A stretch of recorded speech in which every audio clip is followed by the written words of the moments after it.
ओम शांति।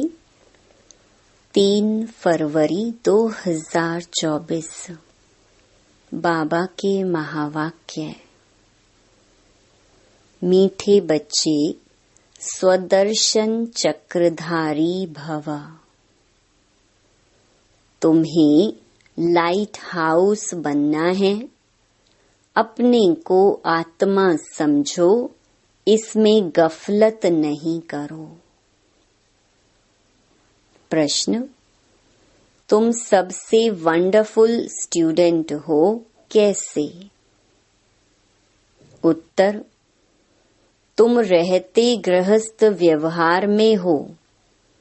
शरीर निर्वाह के लिए 8 घंटा कर्म भी करते हो, साथ साथ भविष्य 21 जन्मों के लिए भी 8 घंटा बाप समान बनाने की सेवा करते हो। सब कुछ करते बाप और घर को याद करते हो। यही तुम्हारी वंडरफुल स्टूडेंट लाइफ है। नॉलेज बहुत सहज है, सिर्फ पावन बनने की मेहनत करते हो। ओम शांति। बाप बच्चों से पूछते हैं नंबरवार पुरुषार्थ अनुसार। मूल वतन भी नंबरवार जरूर याद आता होगा। बच्चों को यह भी जरूर याद आता होगा कि हम पहले शांति धाम के रहने वाले हैं, फिर आते हैं सुख धाम में। यह तो जरूर अंदर में समझते होंगे। मूल वतन से लेकर यह जो सृष्टि का चक्र है, वह कैसे फिरता है, यह भी बुद्धि में है। इस समय हम ब्राह्मण हैं, फिर देवता, क्षत्रिय, वैश्य, शूद्र बनेंगे। यह तो बुद्धि में चक्कर चलना चाहिए ना। बच्चों की बुद्धि में यह सारी नॉलेज है। बाप ने समझाया है, आगे नहीं जानते थे, अभी तुम ही जानते हो। दिन प्रतिदिन तुम्हारी वृद्धि होती रहेगी। बहुतों को सिखलाते रहते हो, जरूर पहले तुम ही स्वदर्शन चक्रधारी बनेंगे। यहाँ तुम बैठे हो, बुद्धि से जानते हो वह हमारा बाप है। वो ही सुप्रीम टीचर है, सिखलाने वाला। उसने ही समझाया है हम 84 का चक्कर कैसे लगाते हैं। बुद्धि में जरूर याद होगा ना। यह बुद्धि में हर वक्त याद करना है। लेसन कोई बड़ा नहीं है, सेकंड का लेसन है। बुद्धि में रहता है कि हम कहाँ के रहवासी हैं, फिर यहाँ कैसे पार्ट बजाने आते हैं। 84 का चक्र है। सतयुग में इतने जन्म, त्रेता में इतने जन्म, यह चक्र तो याद करेंगे ना। अपना जो पोजीशन मिला है, पार्ट बजाया है, वह भी जरूर बुद्धि में याद रहेगा। कहेंगे हम यह डबल सिरताज थे, फिर सिंगल ताज वाले बने। फिर सारी राजाई ही चली गई, तमो प्रधान बन गए। यह चक्र तो फिरना चाहिए ना, इसलिए नाम ही रखा है स्वदर्शन चक्रधारी। आत्मा को ज्ञान मिला हुआ है, आत्मा को दर्शन हुआ है। आत्मा जानती है हम ऐसे ऐसे चक्र लगाते हैं। अब फिर जाना है घर। बाप ने कहा है मुझे याद करो तो घर पहुंच जाएंगे। ऐसे भी नहीं है कि इस समय तुम उस अवस्था में बैठ जाएंगे। नहीं, बाहर की बहुत बातें बुद्धि में आ जाती हैं। किसको क्या याद आता होगा, किसको क्या याद आता होगा। यहाँ तो बाप कहते हैं, और सब बातों को समेट एक को ही याद करो। श्रीमत मिलती है, उस पर चलना है। स्वदर्शन चक्रधारी बनकर तुमको अंत तक पुरुषार्थ करना है। पहले तो कुछ पता नहीं था, अब तो बाप बतलाते हैं। उनको याद करने से सब कुछ आ जाता है। रचयिता और रचना के आदि मध्य अंत का सारा राज बुद्धि में आ जाता है। यह तो सबक पाठ मिलता है, उसको तो घर में भी याद कर सकते हो। यह है बुद्धि से समझने की बात। तुम वंडरफुल स्टूडेंट हो। बाप ने समझाया है, 8 घंटा आराम भी भल करो, 8 घंटा शरीर निर्वाह के लिए काम भी भल करो। वह धंधा आदि भी करना है। साथ में यह जो बाप ने धंधा दिया है आप समान बनाने का, यह भी शरीर निर्वाह हुआ ना। वह है अल्पकाल के लिए और यह है 21 जन्म शरीर निर्वाह के लिए। तुम जो पार्ट बजाते हो उसमें इसका भी बहुत भारी महत्व है। जो जितनी मेहनत करते हैं उतनी ही फिर बाद में भक्ति में उनकी पूजा होती है। यह सब धारणा तुम बच्चों को ही करनी है। तुम बच्चे पार्टधारी हो। बाबा तो सिर्फ ज्ञान देने का पार्ट बजाते हैं, बाकी शरीर निर्वाह के लिए पुरुषार्थ तुम करेंगे। बाबा तो नहीं करेंगे ना।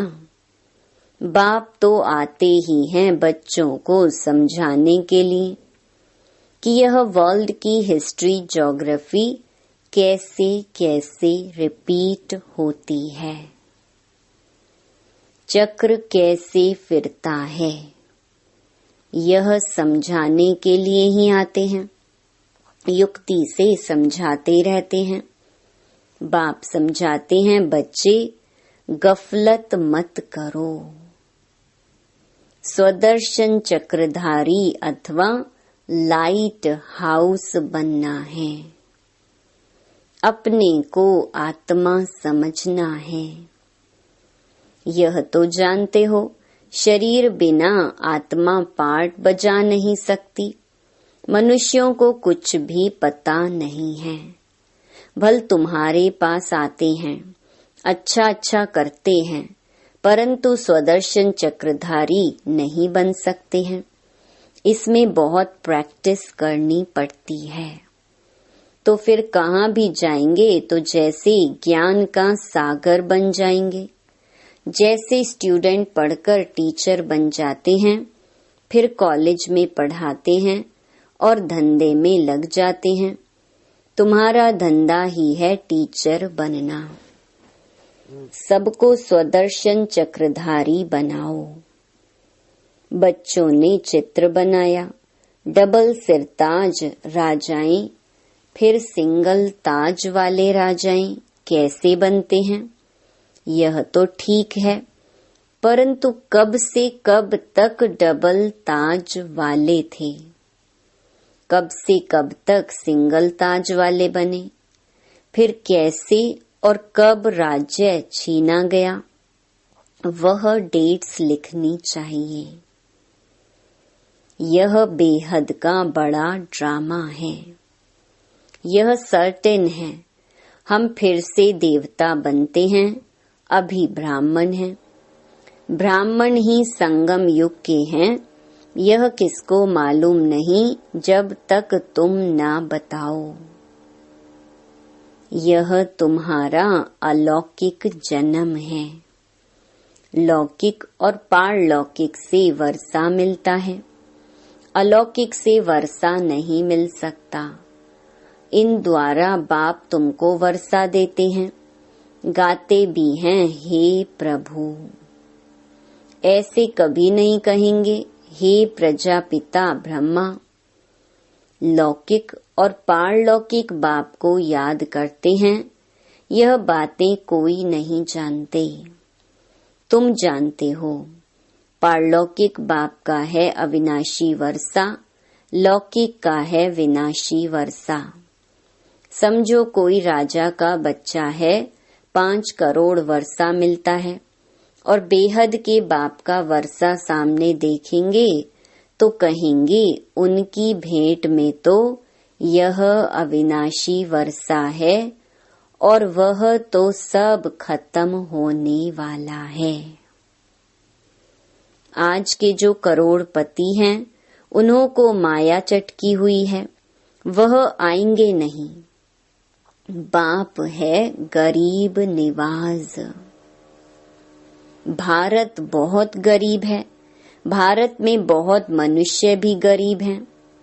अब तुम बहुतों का कल्याण करने का पुरुषार्थ कर रहे हो। अक्सर करके बीमारों को वैराग्य आता है, समझते हैं जीना क्या काम का। ऐसा रास्ता मिले जो मुक्ति धाम चले जाएं। दुख से छूटने लिए मुक्ति मांगते हैं। सतयुग में मांगते नहीं, क्योंकि वहाँ दुख नहीं है। यह बातें अभी तुम समझते हो। बाबा के बच्चे वृद्धि को पाते रहेंगे। जो सूर्यवंशी चंद्रवंशी देवता बनने वाले हैं वो ही आकर ज्ञान लेंगे, नंबरवार पुरुषार्थ अनुसार। यह ज्ञान बाप बेगर कोई दे नहीं सकते। अब तुम बेहद के बाप को छोड़ कहाँ भी नहीं जाएंगे। जिनका बाप के साथ लव है वह समझ सकते हैं, नॉलेज तो बहुत सहज है। बाकी पावन बनने में माया विघ्न डालती है। कोई भी बात में गफलत की तो गफलत से ही हारते हैं। इनका मिसाल बॉक्सिंग से अच्छा लगता है। बॉक्सिंग में 1-2 से जीत पहनते हैं। बच्चे जानते हैं माया हमको हरा देती है। बाप कहते हैं, मीठे बच्चे अपने को आत्मा समझो। बाप खुद समझते हैं इसमें मेहनत है। बाप युक्ति बहुत सहज बताते हैं। हम आत्मा हैं, एक शरीर छोड़ दूसरा लेते हैं, पाठ बजाते हैं, बेहद बाप के बच्चे हैं। यह अच्छी रीति पक्का करना है। बाबा फील करते हैं माया इनका बुद्धि योग तोड़ देती है। नंबरवार तो है ही, इस ही हिसाब से राजधानी बनती है। सब एक रस हो जाएं तो राजाई ना बने। राजा रानी प्रजा साहूकार सब बनते हैं। यह बातें तुम्हारे सिवाय कोई नहीं जानते हैं। हम अपनी राजधानी स्थापन कर रहे हैं। ये सब बातें तुम्हारे में भी अनन्य जो हैं उनको याद रहती हैं। यह बातें कभी भूलनी नहीं चाहिए। बच्चे जानते हैं हम भूल जाते हैं, नहीं तो बहुत खुशी रहनी चाहिए। हम विश्व के मालिक बनते हैं। पुरुषार्थ से ही बना जाता है, सिर्फ कहने से नहीं। बाबा तो आने से ही पूछते हैं, बच्चे सावधान, स्वदर्शन चक्रधारी होकर बैठे हो। बाप भी स्वदर्शन चक्रधारी है ना। जो इसमें प्रवेश करते हैं। मनुष्य तो समझते हैं विष्णु है स्वदर्शन चक्रधारी। उनको यह पता ही नहीं है कि यह लक्ष्मी नारायण है। इन्हों को ज्ञान किसने दिया? जिस ज्ञान द्वारा इन्होंने यह लक्ष्मी नारायण का पद पाया। दिखाते हैं स्वदर्शन चक्र से मारा। तुमको यह चित्र बनाने वालों पर हंसी आती है। विष्णु है निशानी कंबाइंड गृहस्थ आश्रम की। चित्र शोभता है, बाकी यह कोई राइट चित्र नहीं है। पहले तुम नहीं जानते थे 4 भुजा वाला यहाँ कहाँ से आया। इन सब बातों को तुम्हारे में भी नंबरवार जानते हैं। बाप कहते हैं सारा मदार तुम्हारे पुरुषार्थ पर है। बाप की याद से ही पाप कटते हैं। सबसे जास्ती नंबर 1 यह पुरुषार्थ चलना है। टाइम तो बाप ने दिया है, गृहस्थ व्यवहार में भी रहना है, नहीं तो बच्चों आदि को कौन संभालेगा। वह सब कुछ करते भी प्रैक्टिस करनी है, बाकी और कोई बात नहीं है। श्री कृष्ण के लिए दिखाया है अकासुर बकासुर आदि को स्वदर्शन चक्र से मारा है। अब यह तुम समझते हो, चक्र आदि की तो बात ही नहीं। कितना फर्क है, यह बाप ही समझाते हैं। मनुष्य को समझा नहीं सकते। मनुष्य की सद्गति कर नहीं सकते। रचता और रचना के आदि मध्य अंत का राज कोई समझा नहीं सकेंगे। स्वदर्शन चक्र का अर्थ क्या है, सो भी अब बाप ने ही समझाया है। शास्त्रों में तो कहानियां ऐसी बनाई हैं जो बात मत पूछो। देवताओं को भी हिंसक बना दिया है। अब इन सब बातों पर एकांत में बैठ विचार सागर मंथन करना होता है। रात्रि को जो बच्चे पहरा देते हैं उन्हें टाइम बहुत अच्छा मिलता है। वह बहुत याद कर सकते हैं। बाप को याद करते स्वदर्शन चक्र भी फिराते रहो। याद करेंगे तो खुशी में नींद भी फिट जाएगी।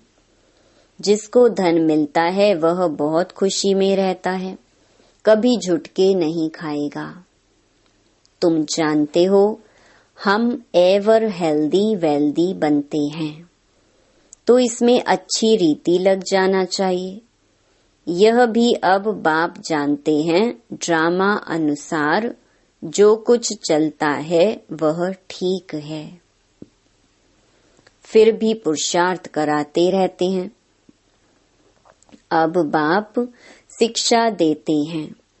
ऐसे बहुत हैं जिनमें न ज्ञान है न योग है। कोई बुद्धिवान विद्वान आदि आ जाए तो बात कर ना सके। सर्विसेबल बच्चे जानते हैं हमारे पास कौन कौन समझाने वाले अच्छे हैं।